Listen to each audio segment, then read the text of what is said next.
Olá pessoal, vamos dar início a mais uma aula da disciplina Tecnologias na Educação pela Universidade Aberta do Brasil, pelo Instituto Federal do Piauí. Eu sou o professor Ivan dos Santos Oliveira e hoje nós vamos dar início à unidade 2 da nossa disciplina, Plataformas, Softwares e Objetos de Aprendizagem, focando nos softwares educacionais. Então, a aula de hoje tem como título o uso do computador na educação e os softwares educacionais. Os objetivos da aula de hoje é entender as relações de ensino e aprendizagem com o uso de softwares, conhecer os tipos de softwares utilizados na educação, entender a atuação do professor na interação aprendiz-objeto. Ok, pessoal? O texto base da aula é o texto de José Armando Valente, que tem como título a análise dos diferentes tipos de softwares utilizados na educação. Um texto que é do ano de 1999. Esse texto ele é relativamente antigo, quando se trata de tecnologias, mas é um texto que ainda abarca, ainda abrange muito, contribui bastante para a discussão, principalmente do uso do computador, e também traz uma classificação dos softwares educativos utilizados na educação que ainda é bastante válida. Então, para dar início às nossas discussões, nós temos alguns questionamentos iniciais que vale a pena fazermos. Por exemplo, qual o papel do computador e derivados na educação? Computador, tablets, celulares, que são derivados do computador. Como ocorre a aprendizagem? E como passar do fazer para o compreender? São questionamentos que nós vamos tentar discutir e responder ao longo desta aula. Mas para iniciar, é sempre bom entender que na relação entre tecnologia e educação, que o desenvolvimento tecnológico ele está atrelado ao desenvolvimento dos meios de produção e do mundo de trabalho.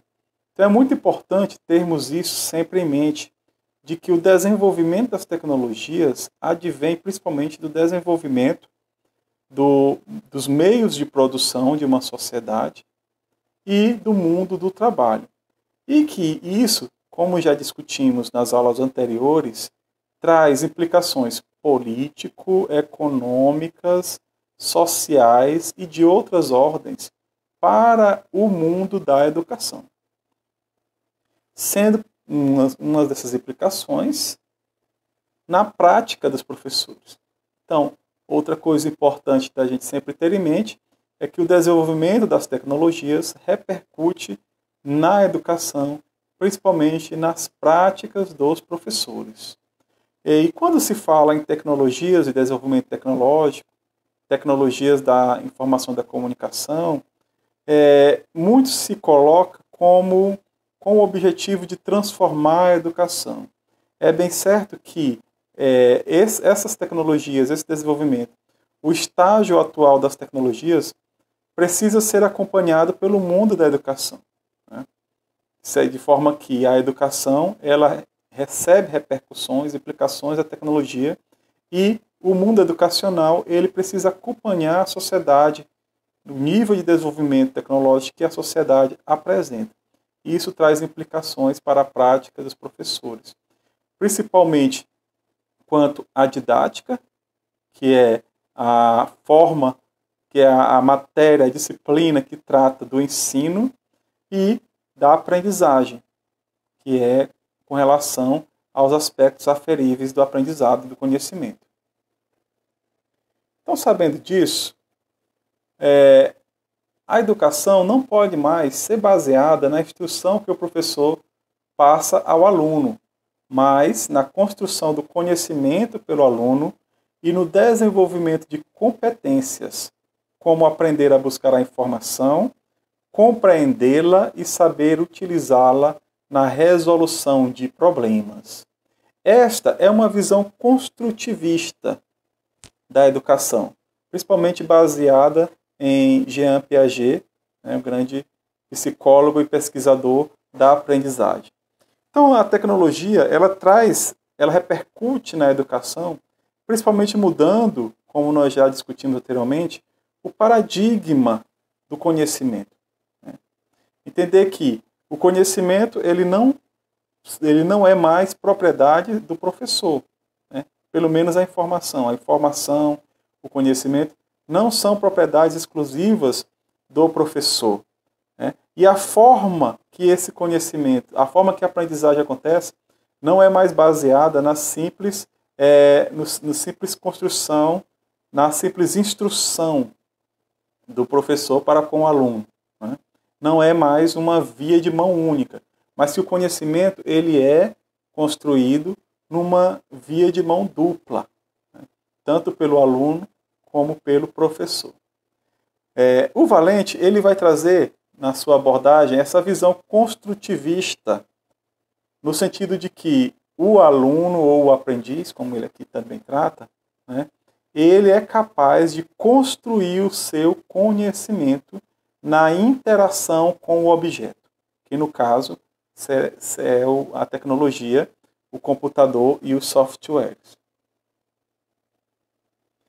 Então, falando nas tecnologias de informação e da comunicação, das quais nós tratamos na aula passada, com certeza o computador e os softwares, os programas que ele traz, são uma das tecnologias das TICs mais importantes e que mais influenciam no contexto escolar. Porém, o Valente ele vai trazer aquele mesmo questionamento que a Miranda faz. Será que somente a simples presença do computador na escola é capaz de mudar significativamente a educação? A resposta é não.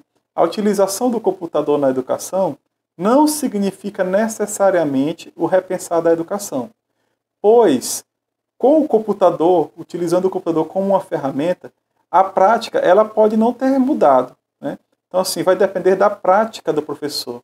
Como ele utiliza esse instrumento, essa ferramenta, na construção do conhecimento. Se a prática é a mesma da questão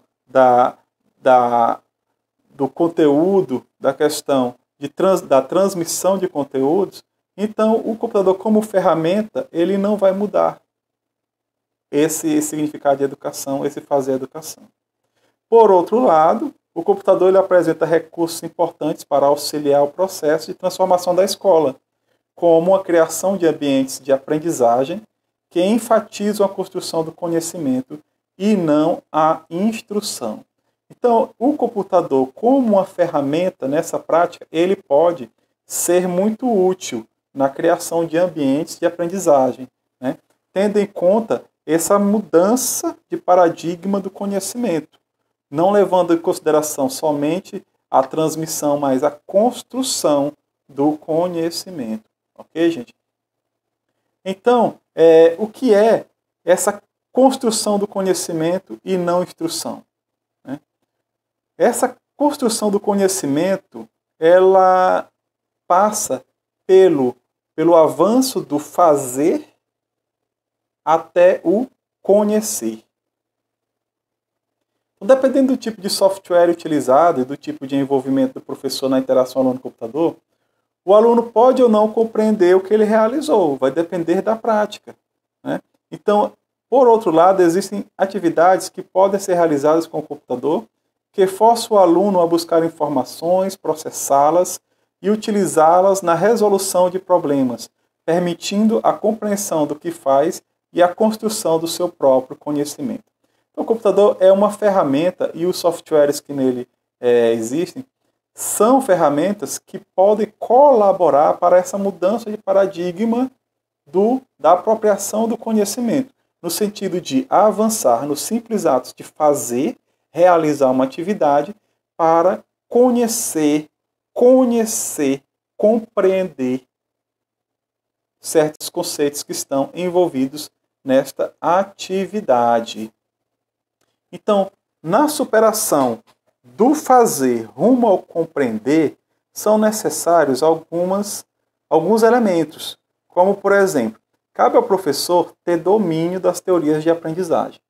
Então, para entender o conhecimento, o conhecer a construção do conhecimento, é necessário que o professor, como profissional da educação, devidamente capacitado, precisa entender como funcionam, ou pelo menos ter domínio das teorias da aprendizagem. A interação aluno-computador, ela precisa ser mediada por um profissional que tenha conhecimento do significado do processo de aprendizado através da construção do conhecimento. Então, uma sugestão para vocês que estão estudando, que estão se formando, é o livro Teorias da Aprendizagem, de Marco Antônio Moreira, que vai trazer, ao longo do tempo, historicamente, várias teorias que tentam explicar como a aprendizagem ela ocorre. E é importante que o professor, como profissional da educação, tenha domínio, ou pelo menos conheça essas teorias. Então, numa dessas teorias, ou seja, na visão construtivista, principalmente baseado em Piaget, né, a superação do fazer rumo ao compreender, ao conhecimento, engloba uma tomada de consciência pelo educando e o desafio de superar esse conhecimento. Então, para o Piaget, o conhecimento, o compreender, a tomada de conceito pelo estudante, pelo aluno, ele envolve não apenas fazer uma atividade com êxito, mas fazer e ir além, ser desafiado com novas formas de resolver um determinado problema ou novas formas de fazer uma determinada atividade.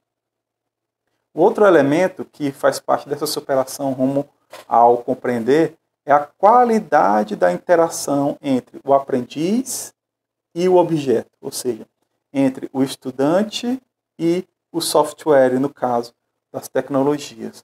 Então, o próprio software em si, o objeto em si, ele não vai ser determinante, né, para essa construção do conhecimento.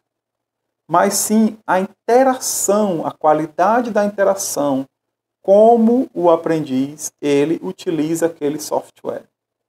Então, é essa qualidade da interação que é o elemento-chave na superação do simples ato de fazer uma atividade para o ato de compreender conceitos que estão envolvidos nessa atividade. E outro elemento importantíssimo que não pode faltar nessa superação é a atuação do professor, a depender do objeto. Então, a atuação do professor, a mediação dele nesse processo de interação entre estudante e objeto é importantíssima e crucial para que esse conhecimento possa ser construído. E isso vai depender também das características do objeto, ou seja, das características do software envolvido nesse processo. Mas falando em softwares, o que vem a ser mesmo esse termo? Então, de acordo com o site Significados, software é uma sequência de instruções escritas para serem interpretadas por um computador com o objetivo de executar tarefas específicas.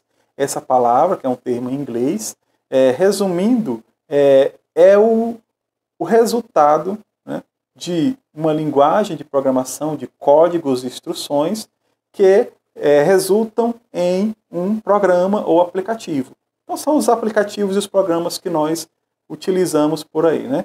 Ou seja, pode ser definido como programas que comandam o funcionamento de um computador ou os aplicativos que nós utilizamos que são frutos dessa linguagem de programação. Então, esses são softwares. Ainda de acordo com o site significados.com, os softwares podem ser de sistema, que são aqueles programas que comandam o computador, né, fazem a interação entre hardware, por exemplo, os sistemas operacionais, o Windows, Android e etc.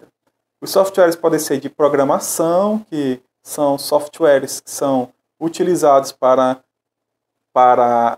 a produção de novos softwares, né, por meio das linguagens de programação e dos códigos e comandos.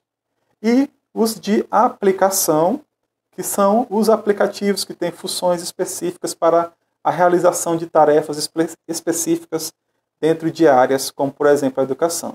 São esses os softwares de aplicação, ou seja, os aplicativos, os quais nós estamos tratando mais especificamente nesta aula. Bem, o José Valente ele vai trazer uma classificação para os softwares utilizados na educação. De acordo com o Valente, esses softwares eles podem ser classificados dentro de basicamente dois grupos. Os primeiros que são os softwares do grupo tutoriais.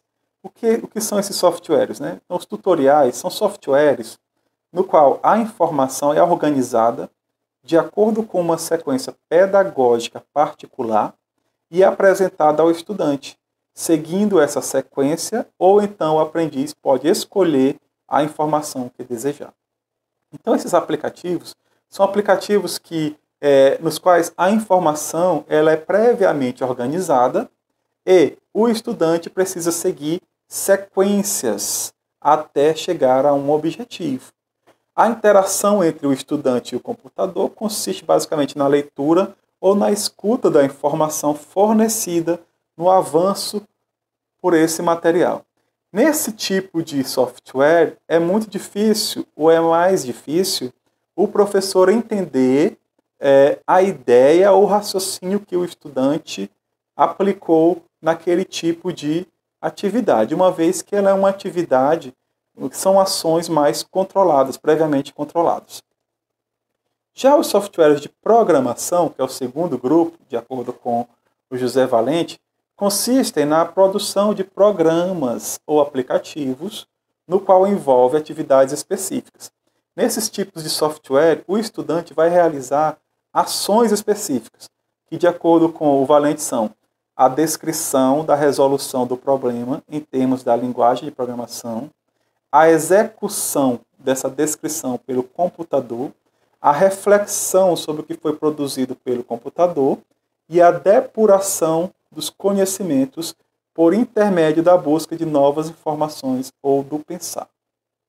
Então, para o Valente, esses softwares de programação, eles trazem ou atribuem uma autonomia maior ao ato de fazer, ao ato de pensar e ao ato de aprender pelo estudante.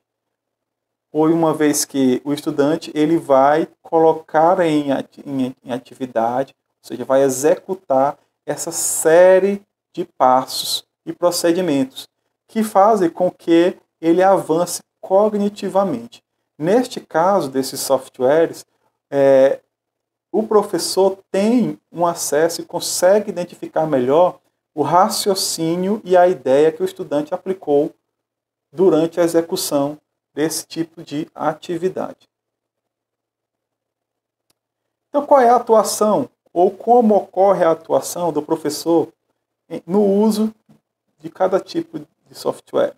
Então, por exemplo, nos tutoriais, o professor ele deve criar situações para o aluno manipular as informações recebidas de modo que elas possam ser transformadas em conhecimento e esse conhecimento será aplicado corretamente na resolução de problemas significativos para o aluno. Então, o professor precisa criar situações nas quais o estudante possa resolver o problema, a atividade, e possa também superar ou criar novas formas de superar, né, esse conhecimento. Já nos softwares de programação, o professor tem que entender as ideias do aprendiz e sobre como atuar no processo de construção do conhecimento para intervir apropriadamente na situação de modo a auxiliá-lo nesse processo. Então, nesses tipos de aplicativos ou de softwares, o professor atua mais como mediador, certo? No sentido de fazer intervenções onde há possíveis inadequações. Bem, além dos tutoriais e de programação, o Valente também vai apontar para outros tipos de softwares envolvidos no processo educacional que estão aí agrupados dentro dessas duas categorias, né, tutoriais e programação. Os processadores de texto são outros tipos de softwares, nos quais se enquadram basicamente dentro desses softwares de programação, porque envolvem aquelas atividades de descrição, execução, reflexão, depuração e descrição. Também há softwares de multimídia, né, e interligados com a internet, que podem ser tanto tutoriais, quando eles já vêm prontos, ou podem ser também no âmbito da programação, quando o estudante vai desenvolver esse tipo de software. E existem softwares de simulação e de modelagem, né? A simulação de um fenômeno dado, ou seja, o programa ele já traz o fenômeno e o estudante vai aplicar ali aquele problema, aquela atividade. Já na modelagem, é o próprio aprendiz quem escolhe o fenômeno, desenvolve o seu modelo e implementa no computador. Então, finalmente, o Valente vai trazer a função do professor em todos os tipos de software. E ele vai dizer que em todos eles, sem o professor preparado para desafiar, desequilibrar o aluno, é muito difícil esperar que o software por si só crie situações para o aluno atingir o nível de compreensão. Então, nessa perspectiva, observamos que a função do professor é essencial na mediação desse conhecimento.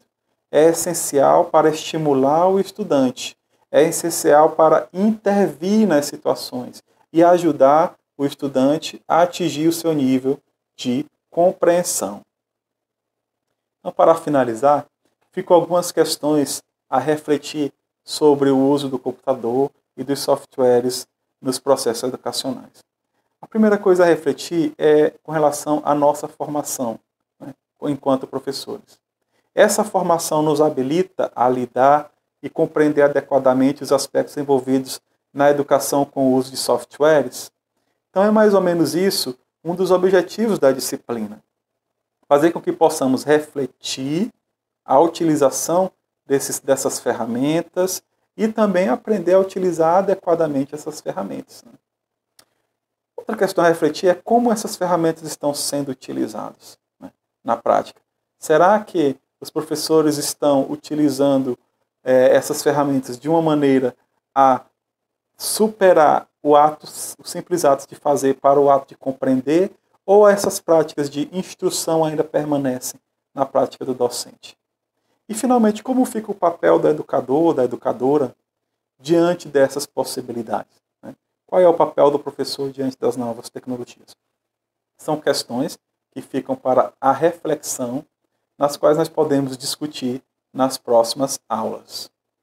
O referencial da aula de hoje, como já foi dito, é o texto do José Armando Valente, e também fica o texto do Emanuel Santos como uma leitura complementar. Por hoje é só. Até a próxima aula. Um abraço para todos.